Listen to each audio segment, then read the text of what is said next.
Autrefois, le rossignol ne chantait pas la nuit. Il avait un gentil filet de voix et s'en servait avec adresse du matin au soir, le printemps venu. Il se levait avec les camarades dans l'aube grise et bleue, et leur réveil effarouché secouait les hannetons endormis à l'envers des feuilles de lilas. Il se couchait sur le coup de 7h, 7h30, n'importe où, souvent dans les vignes en fleurs qui sentent le réséda. Il ne faisait qu'un somme jusqu'au lendemain. Une nuit de printemps, le rossignol dormait debout sur un jeune sarment, le jabot en boule et la tête inclinée comme avec un gracieux torticolis.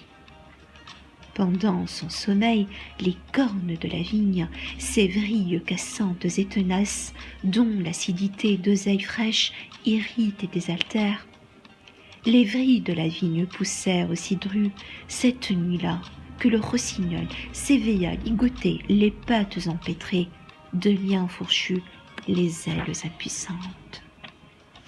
Il crut mourir, se débattit, ne s'évada qu'au prix de 1000 peines, et de tout le printemps se jura de ne plus dormir, tant que les vrilles de la vigne pousseraient. Dès la nuit suivante, il chanta pour se tenir éveillé. Tant que la vigne pousse, pousse, pousse, je ne dormirai plus. Tant que la vigne pousse, pousse, pousse. Il variait son thème. En guirlanda de vocalises, s'épris de sa voix devint ce chanteur éperdu, enivré et haletant, qu'on écoute avec le désir insupportable de le voir chanter. J'ai vu chanter un rossignol sous la lune, un rossignol libre et qui ne se savait pas épier.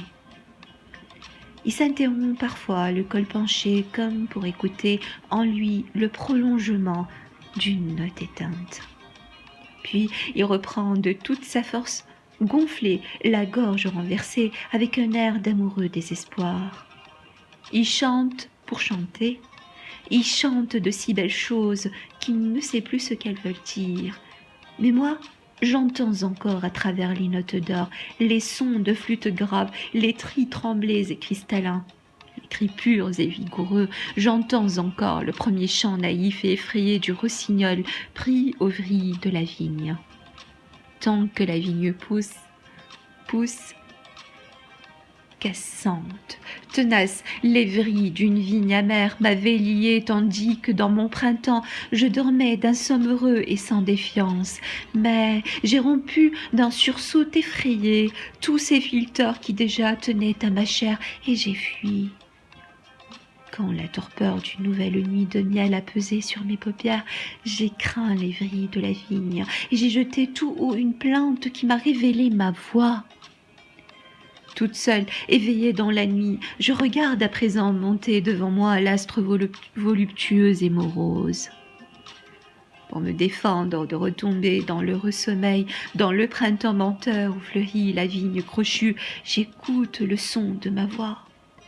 Parfois, je crie fiévreusement ce qu'on a coutume de taire, ce qui se chuchote très bas. Puis ma voix languit jusqu'au murmure, parce que je n'ose poursuivre. Je voudrais dire tout ce que je sais, tout ce que je pense, tout ce que je devine, tout ce qui m'enchante et me blesse et m'étonne. Mais il y a toujours, vers l'aube de cette nuit sonore, sage main fraîche qui se pose sur ma bouche, et mon cri qui s'exaltait redescend au verbiage modéré, à la volubilité de l'enfant qui parle haut pour se rassurer et s'étourdir. Je ne connais plus le somme heureux, mais je ne crains plus les vrilles de la vie.